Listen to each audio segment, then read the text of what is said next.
جی chairman صاحب شکریہ. یہ جو شور شرابہ ہنگامہ انہوں نے مچایا ہوا ہے سب کو سمجھ آ رہی ہے. 3 لفظوں میں بات جو ہے وہ ختم ہو جاتی ہے. NRO دے دیں. تو یہ تو سارے NRO کا ہنگامہ ہے اور تو کچھ اس میں بات ہے نہیں. یہ شیخ امتیاز بڑے ستائے ہوئے بول رہے تھے. اب ان کو کون یاد کرائے کہ فالٹ کے دہانے پہ چھوڑ کے گئے تھے یہ پاکستان کو، اور اس وقت کوئی ڈیفالٹ کی بات نہیں کر رہا. پاکستان کے جتنے بھی اشاریے ہیں معیشت کے وہ سب مثبت ہیں.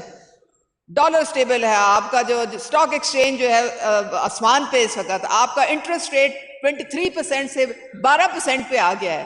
آپ کی انفلیشن 28% سال پہلے تھی، اس وقت وہ سنگل ڈیجٹ میں 2 یا 3% پہ ہے.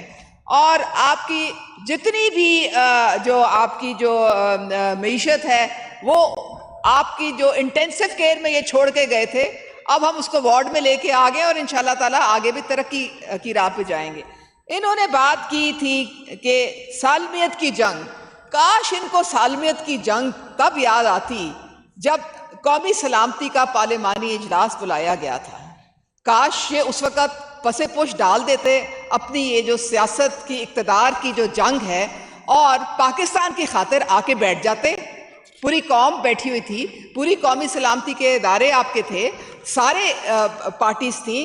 ایک پارٹی تھی جس نے میں نہ مانوں کی رٹ لگائی، اور یہ وہی رٹ تھی جو APC بلائی گئی تھی غازہ کے لیے. وہ بھی تو چیئرمین صاحب ہیومینیٹیرین ایشو تھا، اور آپ کو پتہ ہے کہ اس میں بھی ایک ہی پارٹی تھی جو کہ غائب حاضر تھی.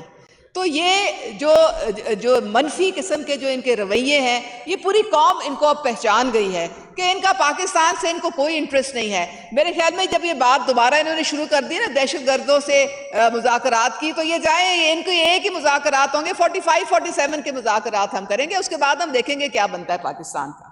تو یہ تو ان کی وہ جو رونا پیٹنا ہے نا 45-47 کا، وہی ختم ہونے میں نہیں آتا. اب اندازہ کریں کہ ان کا جنرل سیکرٹری پارٹی کا سلمان اکرم راجہ پریس کانفرنس کرتا ہے اور اس میں پاکستان کی بات نہیں کی. اس نے کہا جی مارنگ بلوچ کے ساتھ بڑی سمپتی ہے ہماری، ہم ان کے ساتھ کھڑے ہیں، ہم ان کو اپنی پارٹی کا ٹکٹ بھی دے دیں گے. یہ بھی نہیں بات کی کہ کتنے ہمارے FC کے جوانوں نے جام شہادت نوش کیا جعفر ایکسپریس میں. یہ بھی نہیں بات کی کہ ہماری کتنے رینجرز شہید ہوئے جب انہوں نے وفاق پہ حملے کیے اور انہوں نے باقی باتیں کی. نہیں، وہ نہیں. ایک انہوں نے وہ بیانیہ آگے کیا جو کہ BLA کے سوشل میڈیا کے پلیٹ فارم سے آگے ہوا تھا. انہوں نے کہا ان کے اپنے ٹویٹر ہینڈل، یہ جو کہانیاں کرتے ہیں نا، اس کو پکڑ لیا اور اس کو پکڑ لیا، ذرا جا کے پوچھے تو صحیح کہ وہ بری گالہ میں بیٹھے کر کیا رہے تھے. وہ ریاست کے خلاف زہر اگل رہے تھے، اپنے ریاستی اداروں کے خلاف زہر اگل رہے تھے، اور ان کو وہ بات کر رہے تھے جو شاید آپ کے جو میرے خیال میں انڈین چینلز بیٹھ کے بات کرتے ہیں کہ جی سب انٹیلیجنس کے ان کی فیل ہو گئے، اور یہ ان کی جو فوج ہے اور ان کی انٹیلیجنس ایجنسیز ہے ان کی ناکامی کی وجہ سے جعفر ایکسپریس ہوئے. یہ وہ کہانیاں کر رہے تھے بیٹھ کے. وائنڈ اپ کریں ذرا جلدی سے وائنڈ اپ.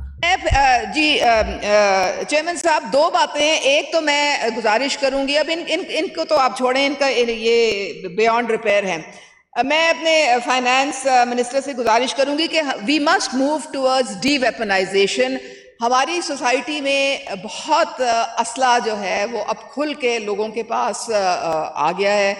سب کو پتہ ہے کہ یہ اسلحہ کہاں سے آ رہا ہے اور کیوں آ رہا ہے، اور بڑا سوفسٹیکیٹڈ ہے، جس کی وجہ سے وارداتیں بھی بڑھتی ہیں، قتل بھی ہوتے ہیں، مرڈرز بھی ہوتے ہیں، اپنوں کو ایک دوسروں سے وہ ذاتی دشمنوں میں بھی اس طرح سے ہوتا ہے.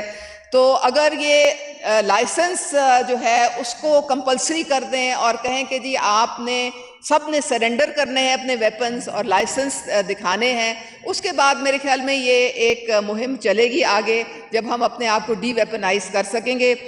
دوسرے جو میں چیف منسٹر مریم نواز صاحبہ نے جو ورچوئل پولیس اسٹیشنز خواتین کے لیے بنائے ہیں، میں اس سے بات کرنا چاہ رہی تھی کہ اس کی وجہ سے اب کافی جو خواتین ہمارے یہاں پہ بہت ریپ کیسز ہیں.